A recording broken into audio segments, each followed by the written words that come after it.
Hola Ricardo, Ahora, compañero, qué alegría ¿cómo estás? saludarte. ¿Todo bien? Ahora sí, Muy, por fin nos muy vemos bien, conectados. ahora sí, acoplamos.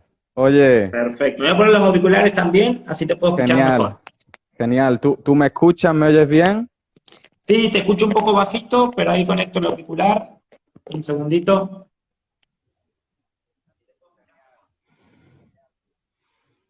Qué bueno, qué bueno. No, ahí. Escucho mejor ahí. ¿Todo bien? Todo bien, listo. Ya que hemos acoplado, iniciamos. Quiero darte la más cordial bienvenida, Agustín, a Uno Plural. Es un placer Bueno, y una suerte contar contigo aquí hoy. Ya que gracias. bueno, en lo personal y profesional te considero un referente en todo lo que es biodescodificación y valoro mucho el tiempo que vas a dedicarnos aquí ahora. Nada más me Bueno, gustaría muchísimas conocer gracias. cómo estás, cómo te encuentras, cómo va todo por allá y nada. Perfecto. Bueno, muchísimas gracias. Gracias Ricardo por la invitación. Siempre contento y predispuesto de poder compartir estos conocimientos al mundo, a quienes nos estén escuchando. Por acá todo bien en Argentina, ya se está viniendo el calorcito. Imagino que allá en España se viene el frío, ¿no? Aquí, bueno, yo soy del sur concretamente y todavía frío no tenemos Todavía mucho, no. pero bueno, Ah, sí qué bien. tocaría, en condiciones normales tocaría, pero bueno. Claro, claro. Eh, Bien, lo, perfecto. lo dicho, me gustaría, bueno, contextualizar un poco al invitado que tenemos hoy aquí. Contamos con Agustín Monzo. Él es, pues, acompañante en biodescodificación. Cursó sus estudios allí en Argentina, de donde es originario. Y bueno, pues tiene una muy interesante trayectoria, tiene una muy rica experiencia en lo que a biodescodificación se refiere. Igualmente pueden seguirlo en este perfil, así como en su página web. Y nada, me gustaría conocer un poco, antes de entrar en preguntas, ¿no?, que nos han mandado los suscriptores, quién es, ¿no? ¿Quién es Agustín y cómo llega Agustín al Agustín que soy? De manera muy breve, Perfecto. por favor. Bien, perfecto. Bueno, como dijo Ricardo, yo soy Agustín Monzo, acompañante en biodescodificación desde el año 2018 aproximadamente. Me formé en el Instituto Argentino de Descodificación Biológica, en el cual llegué a este método o esta herramienta. Por ahí el que ya me conoce siempre cuento mi misma historia, en el cual yo en la infancia tenía síntomas, dolencias, muchas alergias, en el cual no encontraba respuesta de la medicina tradicional. Fue ahí que a partir de escuchar lo que es la biodescodificación, que primero sin saber muy bien lo que era, decidí experimentar, decidí probar, y ahí fue cuando por primera vez comencé a desprogramar los síntomas. Y ahí fue cuando dije, si esto me funciona a mí, a cualquier otra persona le puede funcionar. Además de acompañante, soy piloto de avión. De chico siempre pensaba que lo único que iba a hacer estudiar piloto de avión, pero cuando conocí este método, esta herramienta, también me empezó a apasionar todo lo que es el funcionamiento del cuerpo humano, las enfermedades y el cambio de paradigma de la enfermedad que propone la biodescodificación. Bueno, concretamente, Agustín, y viene a colación, casi más fácil pilotar aviones, ¿no? Ahí vamos, estamos estudiando eso. Qué bueno. Pues en relación al tema que nos compete, me gustaría bueno, que aportásemos, como bien dices, a la comunidad un contenido de valor. Quiero que entiendo tu tiempo valioso y espero que sea rico, ¿no?, en este momento. Así que nada, un poco pues yendo al tema de biodescodificación que nos compete. Me gustaría primeramente pues comentar, ¿no?, cómo llegó a ti esta disciplina. Así que sé que hay una mayor trayectoria en todo lo que es América Latina. Sí que a mí en Europa me costó bastante, ¿no?, dar con la misma. Me gustaría conocer cómo fue tu inicio, ¿no?, cómo fueron tus primeros pasos con la bio. Perfecto. Bueno, cuando yo conocí esta herramienta, si no me equivoco, tendría 15, 16 años. La conocí de forma por internet, creo que me apareció, como te decía, no sabía muy bien lo que significaba la biodescodificación, sabía de una mujer que estaba cerca de mi ciudad, acá en Argentina, donde realizaba estas terapias. Ahí fue donde decidí probar y empecé a estudiar mucho de forma autodidacta. Ya desde la primera sesión me fascinó esta herramienta, empecé a estudiar de forma autodidacta y es más, yo lo que quería, lo que tenía pensado hacer a esta mujer que me había atendido era pagarle para que me enseñe porque había quedado fascinado con la herramienta, creyendo yo que esta herramienta no estaba en Argentina, que era algo que estaba en Europa. Yo seguía a algunos autores en España, digo, esto me voy a tener que ir a España a estudiar. Cuando le digo esto a esta mujer, es que me comenta del Instituto Argentino, que es de Daniel Gambarte, quien fue mi profesor. Me dijo, mirá, está Daniel haciendo cursos en Buenos Aires, en Rosario, en Córdoba, y ahí no tuve dudas, dije, cuando haga el próximo curso me anoto. Y ahí me anoté, decidí formarme como acompañante en biodescodificación en el año 2018, hice el primer nivel, el segundo nivel, y desde ese año que me dedico a atender consultas, tanto presenciales como virtuales. También hace 2 años aproximadamente que estamos junto con un compañero que está en Córdoba, realizamos cursos, seminarios, para que puedan aprender esta metodología también, ya sea de forma individual para la propia vida o para aplicar también a otras personas. Uh-huh. Genial, genial.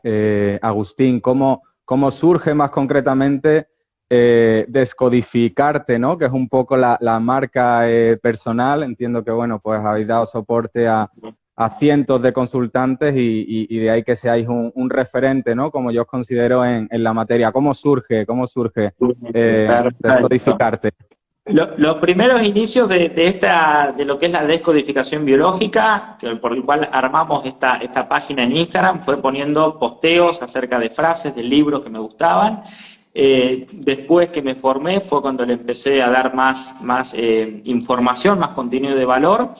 Y juntos comenzamos a trabajar con Santiago, que es mi compañero, que también está acá en Argentina. Decidimos empezar a trabajar juntos y ahí es donde después surge Descodificarte, que es esta marca personal con el cual brindamos cursos para aplicar la biodescodificación en uno mismo. De hecho, ahora tenemos el próximo Descodificarte, que va a ser en Colombia, lo tenemos en Bogotá. Ya la semana que viene nos estamos yendo para Bogotá, en los días 12, 13, 14, 19 y 20. Va a ser una formación de 5 días, donde en esos 5 días brindamos herramientas para poder gestionar las emociones, ver el manejo de estrés, cambiar el paradigma de la enfermedad.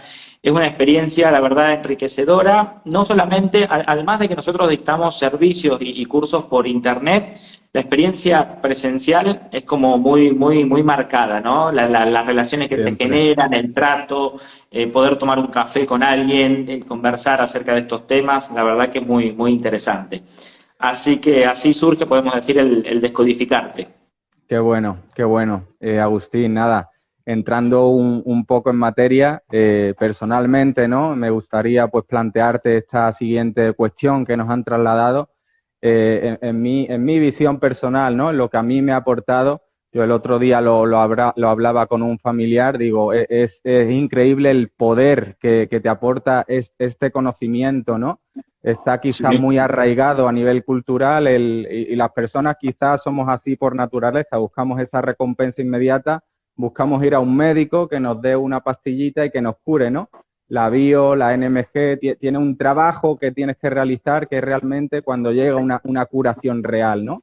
A mí me gustaría tu opinión, Agustín, como profesional, de qué aporta a un consultante esta disciplina frente a lo que puede ser la medicina tradicional.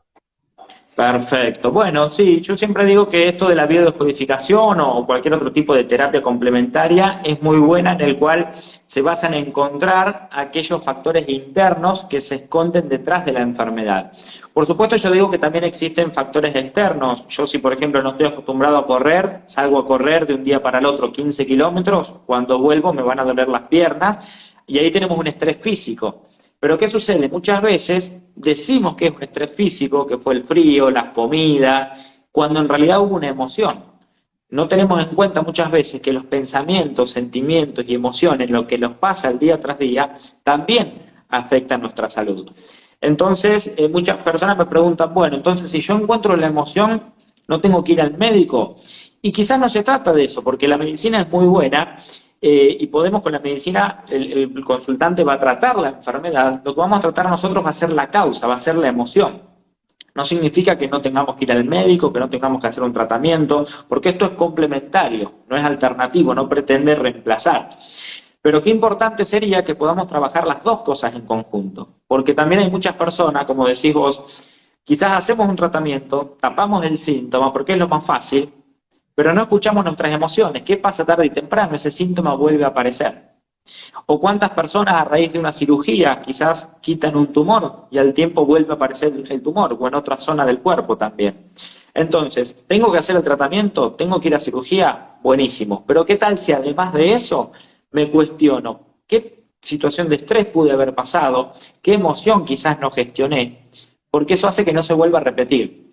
Entonces yo creo que a la hora de tratar una enfermedad, poder ver la parte externa, pero también unir la parte interna, yo creo que hace que sanemos más rápido y que incluso no volvamos a repetir o a pasar por los mismos procesos, como a veces se generan esto las enfermedades crónicas que llaman la medicina, que cuando una y otra vez nos conectamos con las mismas emociones. Me surge la siguiente cuestión, aunque entiendo por dónde puede ir tu respuesta, pero me gustaría preguntarte concretamente qué enferma para ti, Agustín, ¿el shock o la emoción? Bien, perfecto. En mi experiencia, o lo que yo considero en base a mi experiencia personal y a lo que he atendido en consulta, es cierto que cuando vivimos un shock inesperado, una situación de estrés, algo que no veíamos venir en nuestra vida, nuestra biología se pone en alerta. Pero es cierto también que no todos los estreses o no todos los impactos nos van a enfermar, sino que podemos decir que lo que nos llega a tener una adaptación en nuestro cuerpo va a ser la emoción, pero la emoción no expresada, lo no dicho. Y ahí viene también la palabra descodificación, es descifrar o desprogramar un código, que es algo no dicho, no expresado, no verbalizado. Yo puedo vivir una situación de estrés y contarle a mi familia, a mis amigos, a mi pareja, el estrés que viví. Pero lo que no contamos muchas veces es cómo me sentí. Me sentí triste, me sentí abandonado, frustrado, desvalorizado. Ese sentimiento es lo que muchas veces lo guardamos, lo reprimimos por miedo al que dirán, por miedo a qué va a pensar el otro de mí. Y en eso que nos guardamos, nos reprimimos las emociones, por algún lado tienen que salir. Y salen muchas veces en forma de síntoma físico, enfermedad o comportamiento también. Así que yo creo que en mi experiencia lo que nos lleva a padecer un síntoma, una enfermedad, es aquella emoción que no podemos gestionar o que por creencias y tabúes no las expresamos y las reprimimos. Que si la pudiéramos expresar, podríamos liberarnos de estos síntomas. Yo en lo personal y en mi experiencia, ¿no? con consultantes, sí que se me ha complicado mucho el resurgir de lo que es esta emoción, porque el inconsciente la bloquea, ¿no? De manera automática muchas veces. ¿Cómo llega Agustín con los consultantes a hacer resurgir esta emoción? Bien, lo que hacemos en la consulta a la hora de descodificar un síntoma o enfermedad, o por lo menos como yo lo trabajo, es a base de preguntas puntuales, muy concretas, y tratar de que el consultante no cuente la historia psicológica del estrés, porque no es eso lo que lleva a la persona a enfermar. Muchas veces viene la persona y dice, yo ya sé por qué me enfermé. Lo cierto es que si conociera la historia, en realidad no tendría la enfermedad. La persona hay algo que todavía no relacionó. Cree que es una situación de estrés, pero quizás después cuando indagamos con preguntas es otra. O qué suele pasar muchas veces, una persona viene a la consulta con un síntoma, vamos a imaginar, diagnosticado a los 25 años. Entonces lo que a mí me interesa es buscar qué le sucedió a los 24 o a los 25. ¿Qué pasa muchas veces? La persona nos quiere contar lo que vivió a los 5, lo que vivió a los 10, lo que vivió a los 15, y quizás puede haber sido un trauma, un estrés muy fuerte, pero un estrés psicológico que no tiene que ver con el síntoma biológico que estamos tratando. Entonces, a base de preguntas concretas, tratamos de ir como detectives a la situación de impacto que se vivió momentos antes de la enfermedad. Encontrando eso, ahí es donde podemos liberar esos códigos ocultos o esas emociones ocultas. Qué bueno, Agustín. Ahora toca una complicada, igualmente ligada a esto que estamos hablando. Igualmente complejo con el consultante, al menos para mí, en lo relativo a los raíles, ¿no? Esas pistas que nos devuelven como al inicio del tratamiento y que son a veces tan difíciles de detectar, dado lo complejo, ¿no? Que es el cerebro y esa foto que hace cuando sufre este estrés. ¿Qué herramientas, cómo trabajas tú este tema de las pistas o raíles, Agustín?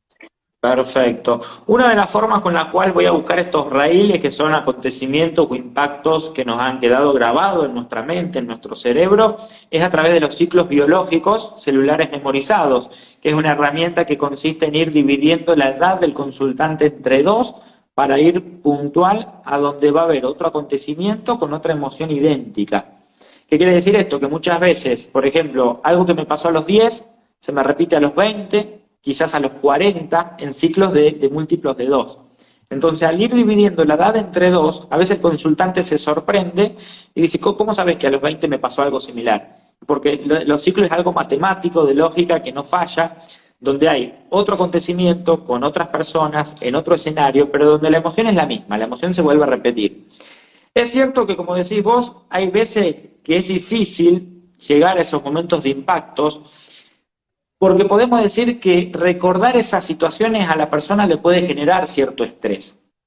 Es por eso que tenemos un mecanismo en el cual el cerebro va a tratar de bloquear a veces esos recuerdos, va a tratar como de bloquearlos, de cerrarlos, de encriptarlos, porque abrir eso es como abrir la caja de Pandora y a veces genera estrés, recordar ciertas situaciones.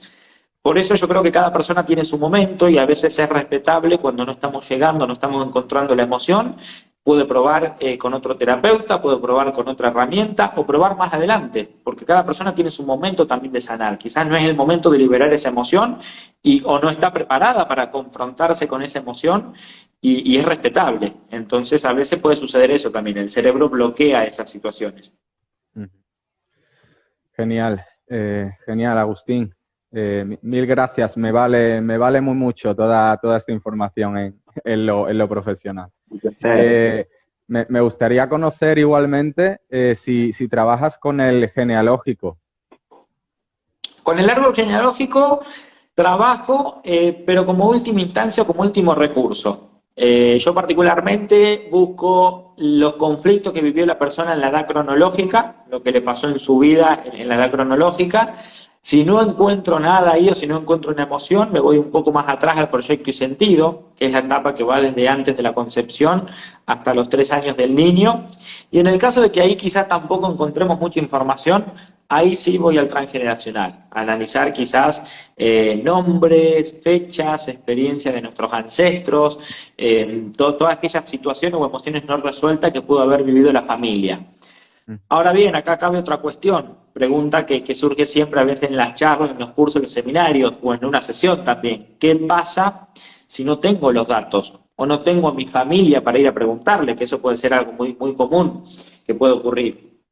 Ahí es donde entramos a trabajar nosotros con lo que se llama la resonancia familiar. ¿Qué es la resonancia? ¿Qué es? Aunque yo no sepa la historia, aunque no me hayan contado, quizá voy a cerrar los ojos, voy a respirar, me voy a conectar y voy a ver qué es lo que me resuena. Me ha pasado, por ejemplo, en casos de sobrepeso, que tiene que ver con un conflicto de abandono, preguntarle a la persona, cuando vos estabas en el vientre de tu madre, ¿sabés, te contó tu madre alguna vez si papá estaba presente, si mamá se sentía sola? Y me puede decir, la verdad que no sé, mi mamá nunca me contó. Entonces le digo, bueno, vamos a cerrar tus ojos y vamos a conectarte como si vos fuera tu madre. ¿Qué sentís? ¿Qué te resuena? Y ahí por intuición la persona va a decir, no sé porque nunca me lo contaron, pero yo la verdad que tengo una sensación de que sí, de que mi madre vivió el embarazo en soledad. O tengo la sensación de que no. Entonces, si la persona lo siente es por algo, porque la información nunca se pierde. Entonces, con la resonancia familiar vemos lo que la persona le resuena, si lo siente es por algo, y aunque no tengamos datos, podemos descodificar igual alguna experiencia del transgeneracional. Qué bueno. Qué bueno, Agustín. Me he quedado pensando en lo de dividir por 2. Esto no lo conocía. ¿Puede ser similar a lo que se llamaría el síndrome del aniversario? También forma parte del síndrome de aniversario de ciclos. Yo siempre digo que en la naturaleza todo se mide a través de ciclos. Están los ciclos lunares, los ciclos de la mujer, los ciclos de las estaciones. Todo se repite a través de ciclos. Nosotros repetimos también emociones, sobre todo las no resueltas, pero no en cualquier momento al azar, no en cualquier fecha, sino cuando se cumple un ciclo. El síndrome de aniversario puede ser un ciclo que se da año tras año, cuando pasamos siempre por la misma fecha o el mismo mes, por ejemplo, que el fallecimiento de un ser querido. Al año siguiente, en el mismo mes, podemos tener una emoción, por ejemplo, de tristeza, sin darnos cuenta, aunque hayan pasado 10 años quizás. Pero esto de los ciclos, si me preguntás la teoría o la base, no te puedo decir por qué dividir entre dos, pero sí sé que en la consulta, las veces que he dividido entre dos, la persona fijo que ha vivido otra emoción igual a la que estamos buscando, con otras personas en otro escenario, pero la emoción es como una fotocopia, se vuelve a repetir. Súper interesante. Igualmente algo que nos han consultado es qué porcentaje de esos consultantes, ¿no? Sé que es un poco amplia la pregunta, ¿vale? Te permito me la corrijas, por supuesto. ¿Qué porcentaje llega a sanar finalmente cuando, digamos, la enfermedad va ligada a un programa o varios? Quiero encuadrar la pregunta en si te encuentras más enfermedades ligadas a un programa o suele ser más multifactorial. Bien, puede depender quizás de cada caso, de cada persona y de cada enfermedad también. Hay, por ejemplo, adaptaciones, como puede ser las alergias, que es algo que se desprograma en el mismo momento o en el mismo día, y quizás no son varios conflictos, sino que es un solo conflicto que ha quedado arraigado, donde el alérgeno, por ejemplo, estaba presente. Otras, como podría ser los dolores de huesos, que indican conflictos de desvalorización, o cánceres, por ejemplo, problemas en los riñones, pueden ir arraigados a varios conflictos y a varios programas quizás mantenidos en el tiempo. Yo creo que una enfermedad, en base a esto de la descodificación, puede aparecer por una sola situación de mucho estrés o por la suma de pequeñas situaciones mantenidas en el tiempo. Entonces hay casos como, por ejemplo, los problemas en los riñones o algunos tipos de cánceres que son varias situaciones que la persona ha ido viviendo o aguantando año tras año hasta que llega un momento que el cerebro no tolera más el estrés y ahí es donde va a aparecer la enfermedad. Así que yo creo que eso sería bastante variable dependiendo del órgano afectado, la enfermedad, dependiendo las vivencias de la persona también. Cada vivencia, podemos decir que hay formas de vivir un acontecimiento como personas en el mundo. Cada persona es un mundo, tiene una vivencia, un sistema de creencias, así que es muy particular cada caso. Ya que lo has mencionado, Agustín, a mí se me dan muchos casos, ¿no? Cuando hablas con personas que no conocen la disciplina y con lo que más se sorprende es con el tema de la alergia, ¿no? La alergia se da por hecho que es como algo que ya te ha caído y ahí con eso te mueres, ¿no? Me gustaría conocer algún caso tuyo real de alergia que hayas resuelto. Bueno, en caso de alergia, lo que más me ha tocado puede ser que es alergia a los alimentos, por ejemplo, personas con intolerancia al gluten, intolerancia a la lactosa también, alergia a la leche puede ser también, a la fructosa, mucho con el tema de los alimentos. Lo cierto es que podemos ser alérgicos a cualquier cosa, a sonidos, a palabras, al pelo del animal, a una flor, a un cambio climático. Lo que siempre vamos a buscar con la alergia, para aquellas personas que nos estén escuchando, que quizás tengan alergias en este momento, es ver que nuestro cerebro ha registrado una situación de impacto emocional donde el alérgeno estaba presente en ese momento. En realidad no somos alérgicos a una sustancia en sí, sino a una situación que hemos vivido de estrés donde ese alérgeno estaba presente. Yo puedo estar comiendo la mejor comida del mundo y la comida más saludable, que en ese momento recibo un llamado telefónico con una mala noticia y esa comida me va a sentar mal quizás. Y la próxima vez que la coma, también voy a sentir una inflamación en el abdomen, en la panza. El médico me va a decir, usted tiene una alergia, una intolerancia, no puede comer más gluten, por ejemplo. Y nos quedamos con eso, con esa sentencia. Pero lo cierto es que si encontramos la relación de que quizás el gluten no era peligroso, sino que vivía una situación de trauma donde el gluten estaba presente. Entonces, si encontramos esa situación, es ahí donde tomamos conciencia y se libera automáticamente las alergias. Uh-huh. Excelente, Agustín. ¿Y qué opinas, no? Has mencionado la lactosa, el gluten. Yo, bueno, tenía entendido que el gluten se relaciona al padre y la lactosa a la madre. ¿Qué piensas tú al respecto? Sí, tal cual, tal cual. En decodificación lo vemos de la misma forma. Siempre vemos que existen códigos simbólicos, todos tenemos simbolismos asociados. Por ejemplo, antiguamente el padre era el que traía el pan a la casa, a la familia, lo repartía entre los miembros de la familia a la hora, por ejemplo, del almuerzo para comer. Entonces tenemos grabados estos códigos donde, por ejemplo, el pan representa al padre. La leche, el agua, el líquido representa a la madre, por ejemplo. ¿Qué quiere decir esto? Que cuando vamos a buscar una alergia podemos buscar un trauma donde el gluten estaba presente o quizás, si no encuentro nada con el gluten, una situación donde papá estaba presente o una figura paterna puede ser, no necesariamente mi padre, puede ser el padre de mi hijo, puede ser mi abuelo, todo lo que represente la figura paterna. Y con la madre lo mismo, funciona de la misma forma. Excelente, excelente, Agustín. Me gustaría conocer cómo trabajas, cómo tratas tú en lo que es tu práctica el tema de la cuarentena. Si realizas seguimiento de la enfermedad en base a la NMG y las 5 leyes, si realizas un método propio al respecto, ¿cómo lo planteas tú? Bien, yo particularmente una vez que termino una sesión de biodescodificación donde encontramos el origen emocional de un síntoma, le recomiendo a la persona que pasen unos 20, 30, 40 días, depende de cada caso, para que se pueda procesar toda esta información y en base a eso que me escriban cómo se sienten. Hay casos que quizás después de 20 días me escriben, me dicen estoy mejor, mejoré de los síntomas o incluso fue al médico y el estudio me salió bien. Por lo tanto, quizás no hay que hacer más nada, no hay que quizás hacer otro acompañamiento. En el caso de que pase un tiempo y la persona sigue con el síntoma, con los dolores o todavía no mejoró, quizás hacemos una segunda sesión para ver si quedó alguna emoción ahí por trabajar. Con el tema de la cuarentena, depende por ahí de cada caso, porque ¿qué es lo que vemos? Antiguamente, o por lo menos desde donde yo cuando comencé a estudiar, conocí a varias personas que aplicaban esto de la cuarentena física. ¿Qué quiere decir? Una persona, por ejemplo, tenía que sanar una enfermedad, se alejaba estos 40 días del ambiente emocional o de la familia, se iba a un lugar en soledad para pensar, para liberar emociones, y eso es como que recuperaba una conexión con sí misma y eso le ayudaba a sanar. Hoy creo que también podemos tener en cuenta esto que a veces necesitamos cuarentena emocional, no tanto física. A veces necesito poner una distancia emocional entre alguien, porque yo puedo me he encontrado en consulta personas que viven un estrés con una persona que está en la otra punta del continente. Por ejemplo, me dice, mi madre me llama todos los días y eso me genera estrés, y quizá mi madre está a 5.000, a 10.000 kilómetros.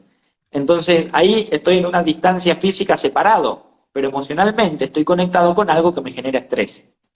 Entonces, a veces, más que la distancia física, es como una cuarentena emocional, un espacio donde la persona pueda gestionar estas emociones, estos pensamientos, empezar a poner límites. Un cambio tiene que haber en su vida.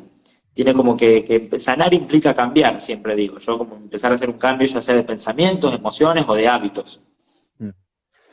Genial, genial, Agustín. Vamos a abusar un poco, ¿no?, de tu confianza. Ya nos has contado ese pequeño tip de dividir por 2. Me gustaría además conocer, si nos lo permites, en qué otras terapias te apoyas, cómo complementas tus acompañamientos.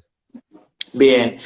Yo he hecho particularmente en mi vida personal varias, podemos decir, herramientas o terapias o métodos como consultante, ¿sí? He hecho desde registros akáshicos, descodificación, podemos decir Reiki, o distintos métodos o terapias, pero como consultante. A la hora de la terapia, solamente me dedico a la descodificación, solamente realizo descodificación biológica o biodescodificación.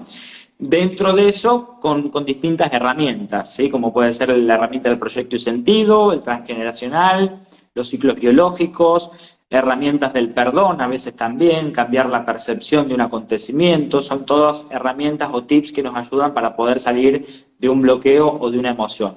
Pero en cuanto a terapias, solamente me dedico a lo que es la biodescodificación. El perdón, muy de un curso de milagros, ¿verdad? Sí, actualmente no lo terminé, estoy con la filosofía leyendo y estudiando un curso de milagros y la verdad es que es fantástico y es algo que sí, yo siempre digo que quien perdona se cura, se sana y que el perdón es para uno. Muchas veces uno cree que tengo que ir a perdonar al otro, en realidad quizás no tengo que ir a perdonar al otro, es cambiar la percepción de un hecho donde uno emitió un juicio y eso me generó un estrés. Entonces poder liberar, cambiar esa percepción nos ayuda a que podamos sanar. Sí que es complicado terminarlo, como dices, Agustín, se complica a veces. La filosofía del vos de un curso de milagros. Claro, acabar de leer el libro, que muchas veces Sí, parece como que el ego te pone impedimentos para no terminarlo nunca. sí, y después vienen los ejercicios también y hay Claro, partes que son muy interesantes que a veces hay que volver para atrás y después volver a avanzar, así que sí, sí, sí, sí. sí, Además, lo voy cada, haciendo tranquilo. cada vez que lo lees, descubres matices nuevos que te pueden haber pasado por alto. Ujú. Sí, tal cual, tal cual. Bueno, creo que como cualquier libro y a veces hasta una película también, cuando vemos a veces algo por segunda vez, encontramos una información nueva que uno dice, pero antes no lo había visto, antes no lo había leído y estaba ahí. Pasa que Mm. depende del nivel de información con el que estemos vibrando en ese momento. Sí, y cómo te resuena en tu vida, ¿no? Igual estás pasando por un momento complicado, abres el capítulo que te toca y parece que estaba escrito para ti, ¿no? Ese capítulo. Tal cual. Sí, sí, tal cual. Sí, sí, sí. Bueno, una parte muy interesante, Agustín, de la que me gustaría conocer tu punto es, decía Ortega y Gasset, ¿no? Ese ilustre compatriota, las ideas las tenemos, en las creencias estamos. ¿Cómo planteas tú este cambio de creencias, ¿no? Que es tan complicada a veces, ¿no? Hay algo tan claro para ti, pero tan difícil que lo vea ese consultante, ¿no? ¿Cómo abordas esta práctica con quien viene a trabajar contigo? Bien, sí, yo creo que también dentro de esto me encuentro en el proceso también donde a veces hay creencias que son un poco más difíciles que otras, ¿no? De desprogramar, de desbloquear, creo que todos estamos en este camino de aprendizaje. El tema de las creencias lo que hacemos siempre es ver primero dónde se gestaron, dónde las aprendimos. ¿Sí? Tenemos creencias de todo, tenemos creencias de la salud, de la enfermedad, tenemos creencias de una pareja, tenemos creencias de lo que es el dinero. Y muy importante entender esto, que las creencias crean nuestra realidad. Así como yo cree, así como yo piense, es lo que se me va a manifestar. De ahí la importancia de cuestionarlas. Lo primero que vamos a ver es dónde las aprendí. Si las aprendí de papá, de mamá, del sistema educativo, si fue por un impacto emocional. Entonces tenemos que ir a ese origen de dónde aprendí o dónde se gestó esa creencia. Y algo muy importante que yo creo que tenemos que practicar en el día a día, que es como todos los días tratar de elegir los pensamientos o las creencias con las que voy a encarar el día. No digo que a veces sea sencillo, porque no vamos a cambiar una creencia que tuvimos durante 20 años de la noche a la mañana. Esto es como querer ir al gimnasio un día y querer fortalecer los músculos. Necesito tener la constancia, ir al gimnasio todos los días o por lo menos 3 veces por semana para empezar a notar un cambio. Con esto es lo mismo. Todos los días tengo que empezar, así como me voy a elegir la ropa que me voy a poner, lo que voy a comer en el día, tengo que elegir con qué pensamientos, con qué creencias voy a encarar el día. Así que es algo que podemos ir trabajando día tras día. Muy bueno, Agustín. Y bueno, para ir finalizando, me gustaría conocer si tienes algún diccionario emocional de referencia que tú emplees y que sea para ti confiable en tu práctica. Perfecto. Bueno, uno de los diccionarios más confiables, que incluso lo utilizo mucho en las terapias, es el Libro Azul de la Biodescodificación, que es de Enrique Bourón, un terapeuta también en biodescodificación. Enrique Bourón se llama Libro Azul de la Biología, si no me equivoco, Libro Azul de la Biodescodificación, donde ahí se puede encontrar unas posibles guías de las posibles causas que puede tener de forma emocional un síntoma o una enfermedad. Así que es el que les recomiendo. Excelente, excelente, Agustín. No me gustaría robarte mucho más tiempo. Te agradezco de corazón este ratito. Sé que no es fácil, ¿no? Para los profesionales a veces abrirse así, ¿no? A hablar de su día a día y hablar de lo que al fin y al cabo es algo privado, que es un trabajo interno que se realiza, es fruto de estudio y dedicación de muchos años y agradezco lo que considero pues ha sido tu transparencia, ¿no? En este ratito que hemos compartido. Me gustaría ya por último un último speech, ¿no? Para terminar, ¿no? A modo de conclusión, por mi parte, mi agradecimiento de corazón y nada, así que me gustaría pues unas palabras tuyas de despedida, compañero. Bueno, Ricardo, bueno, no, agradecerte, por mi parte un placer siempre compartir estos conocimientos. Yo siempre digo que esta es una herramienta, un método que ha transformado mi vida, así que lo que pretendo, ya sea desde en una sesión, en un curso, en una charla, en un vivo como ahora en Instagram, es poder llevar esta herramienta al mundo, a más personas, para que podamos comprender esto de que si podemos gestionar las emociones, podemos vivir un mundo mejor, una vida mejor y mucho más saludable también, ¿sí? Así que bueno, agradecerte, un placer que me hayas invitado, un placer estar acá, compartir estos conocimientos y bueno, en alguna otra oportunidad haremos alguna segunda charla hablando de algún otro tema. Seguro, seguro. Pues nada más, señores, con todos vosotros, Agustín Monzo, para Uno Plural y nada, te mando un abrazo muy fuerte desde España. Muchas gracias, Ricardo, un abrazo grande, que estés bien. Un abrazo, chao, chao. Chao, chao. Gracias.